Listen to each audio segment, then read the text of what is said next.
Tuloy. Magandang araw po, Hepe. O Rio, ikaw pala yan. Halika, tuloy ka. Maupo ka. Maraming salamat po. Mabuti naman pinaunlakan mo ang aking paanyaya. Maraming salamat sa pagpunta. Walang anuman ho. Ano po bang meron, Hepe, at ba't niyo po ako pinatawag? Hindi na ako magpapaligoy-ligoy pa, Rio. Kaya kita pinatawag dahil kailangan ko ang tulong mo. Tulong? Oo. Alam mo, ganito kasi yun. Meron kasing nangyayaring hindi maganda dito sa aming bayan. Nitong nakarambuan lamang ay merong 5 kalalakihan ang sunod-sunod na pinaslang. Kung makikita mo lamang ang mga bangkay ng mga biktima, talagang karumal-dumal ang sinapit nila. Pisang-pisa ang kanilang mga katawan na tila ba'y binagsakan sila ng mabibigat na bagay. Ganun ho ba? Kawawa naman. Talagang kawawa ang mga biktima. Kaya kita pinatawag, Rio, para matulungan mo kami. Hindi sa wala akong tiwala sa aking mga tauhan. Sa katunayan, magagaling sila. Kaya lang sa bagong kaso na to, talagang mahirap. At hanggang ngayon, di pa rin nila nare-resolba. Sana matulungan mo kami, Rio. Sige ho. Gagawin ko po ang lahat para makatulong sa inyo, Hepe. Maraming salamat kung ganun. Pwede ko po bang makita yung mga bangkay? Aba, oo, sige. Tara, samahan kita.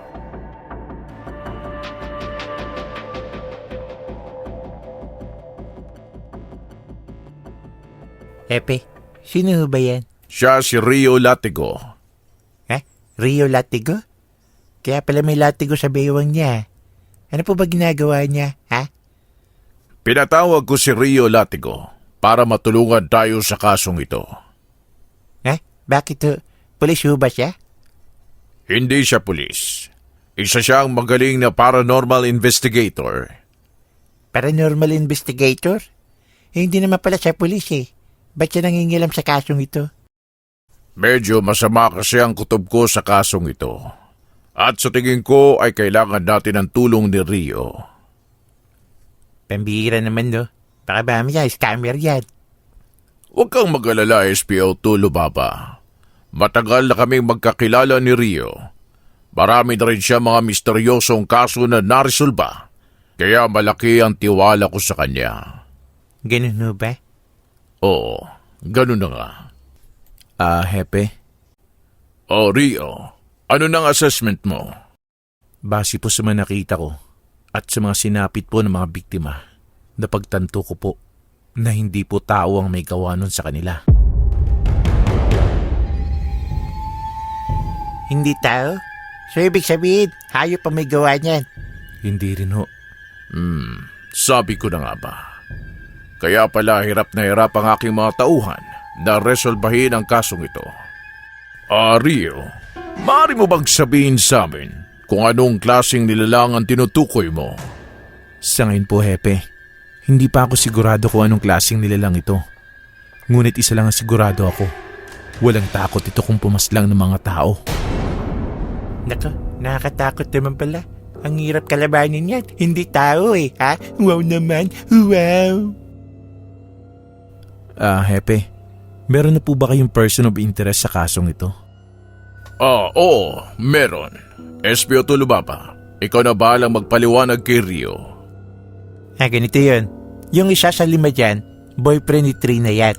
Kaso pinaslang eh, ha? Tapos, yung sumunod na pinagpapapaslang ay yung 4 na manliligaw. Iniisip nga namin baka serial killer yung si Trina eh. Kaya lang wala kaming matibay na ebidensya eh. Kaya di namin siya pwedeng hulihin, no? Ha? Ganun ho ba? SPO2 Lubaba, pwede niyo ho bang ituro sa akin ang bahay ni Trina? Oh, sige, walang problema yun. Basta ituturo ko lang, ha? Hindi ako papasok sa bahay, ha? Rio, sa tingin mo ba ay may kinalaman dito si Trina? Malakas ang kutob ko, Hepe, na walang kinalaman si Trina sa kasong ito. Ngunit kailangan ko pong puntahan si Trina sa lalong madaling panahon. Bakit? Dahil nanganganib ang kanyang buhay. Ano?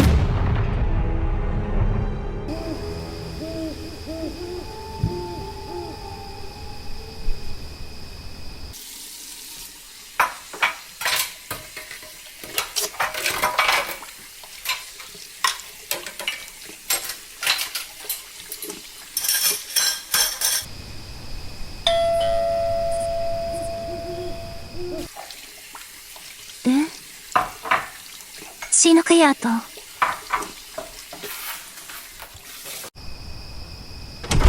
Sino yan? Ako ito, Trina. Si Rio Latigo.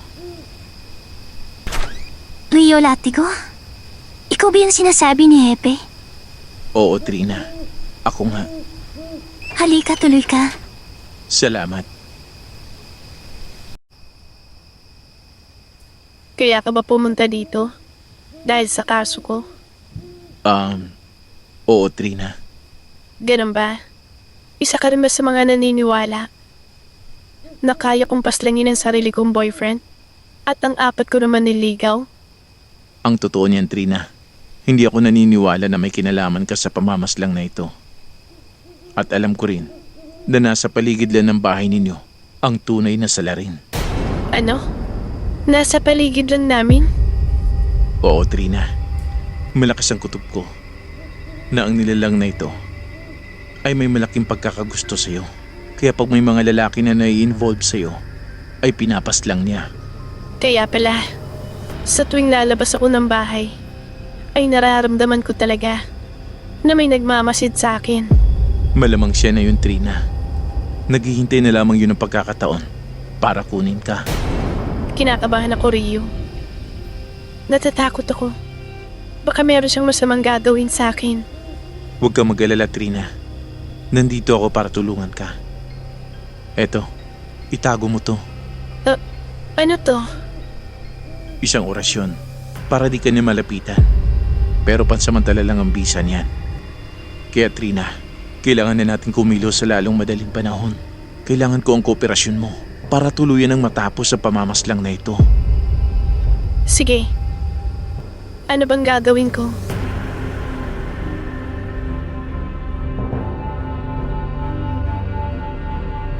Ano?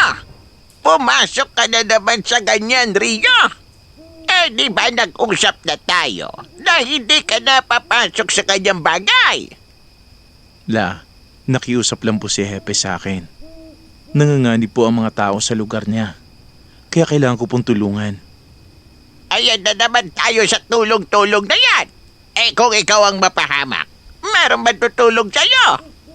La, wala po masamang mangyayari sa akin, okay? Kaya ko po ang sarili ko. At saka alam ko hindi ako pababayaan ng Panginoon, lalo na ng aking latigo. Ay, ambot na lang yun sa Ginoo. Kasalanan talaga ng lolo mo ito. Sa dami-dami ng pwede na bigyan ng kapangyarihan niya, bakit sa kanyang sarili pang apo? Alam naman niyang delikado yon. Bakit hindi nilang niya binigay doon sa mga sunog baga? Mas maganda yon kasi hindi naman nila mahal ang buhay nila. Lola talaga oh. Masyado kayong mapagbiro. Sige na, La, matulog ka na po. Masama ang magpupuyat, alam niyo naman yun. Ewan ko sa'yo. Basta, Apo Rio, mag-ingat ka sa mga ginagawa mo. Alam mo namang hindi mga tao yung kalaban mo. Mga samot-saring mga elemento yan, mga engkanto. Alam ko, La. Huwag po kayong mag-alala. Iingatan ko po sarili ko. Gaya ng pag-iingat ko sa inyo. Nambolak ka pa. Nasa, matutulog na ako. Sige, La. Good night. Good night.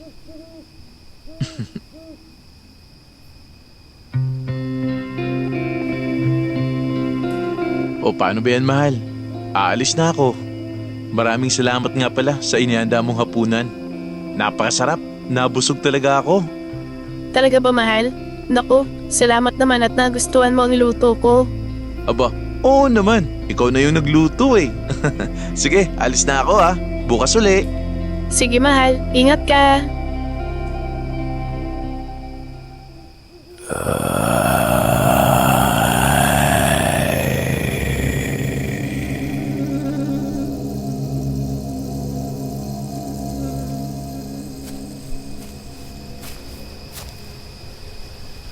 Nandito na siya. Nararamdaman ko. Umanda ka ngayon. Lumabas ka na dyan. Huwag ka na magtago. Alam ko nandiyan ka lang.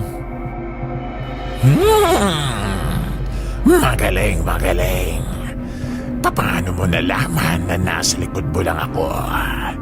Pakiwari ko hindi ka isang ordinaryong tao. Sino ka nga ba? Sino ako? Ako lang naman si Rio Latigo. Rio Latigo? Teka, parang pamilyar sa akin ang pangalan mo.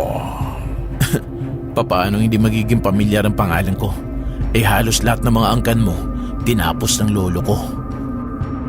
Kung di ako nagkakamali, ikaw ang apo ni Diego Latigo. Oo, ako nga. Pambihira. Akala ko nung namatay na si Diego Latigo ay wala nang susunod sa kanya. Meron pa pala. Oo nga eh, kaya malas mo lang. Ano bang kailangan mo kay Trina? Ba't mo ginugulo ang buhay niya? At ba't mo tinapos yung 5 katao na walang kalaban-laban? Yun ba? Ayoko lang na may kahati sa puso ng aking prinsesa na si Trina. Kaya lahat ng mga nangliligaw sa kanya ay tinatapos ko. Kagaya mo. Kawawang nila lang. Hindi kami ni Trina. Nagpanggap lang kami para mahulog ka sa bitag. Ano? Hindi kayo ni Trina? Hindi nga, di ba? Kung ganon, ano bang binabalak mo, bata? Hindi pa ba klaro sa'yo? Isa lang naman ang sadya ko sa'yo eh. Ang tapusin ka.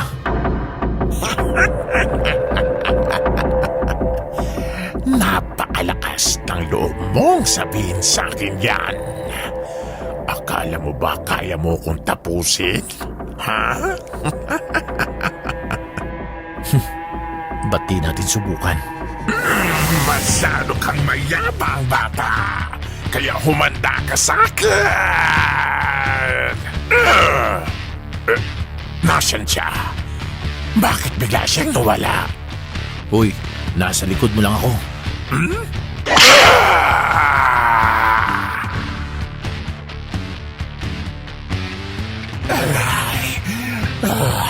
Ang lati kong yan. Naalala ko tuloy nung buhay pa ang lolo mo. At kung paano namin siya pinaslang. Kung ganun, huling alaala mo na to sa kanya. Dahil tapos ka na!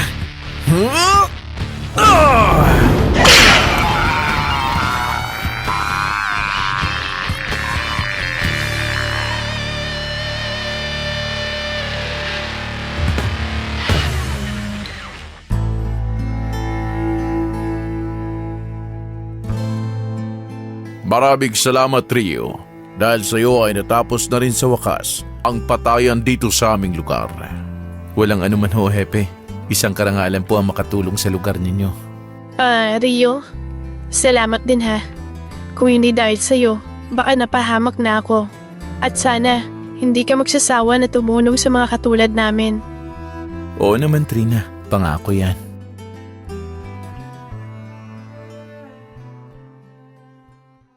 Kamahalan, meron po akong masamang balita sa inyo.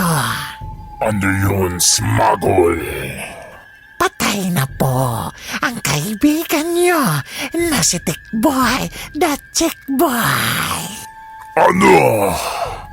Sinong lapastangan na may gawa noon sa aking kaibigan? Isang lalaking tao daw po, kamahalan, na may hawak na latigo. Latigo? Isang tao lang ang alam ko na may hawak ng latigo. Si Diego. Pero ang alam ko ay patay na ang taong yun. Maliban na lamang kung meron siyang pinasahang iba sa kanyang kapangyarihan. Kamahalan, baka gusto niyong tapusin ko na yung lalaking tao na yon. Hindi. Alam ko ang kahinaan ng mga lalaking tao. Victoria!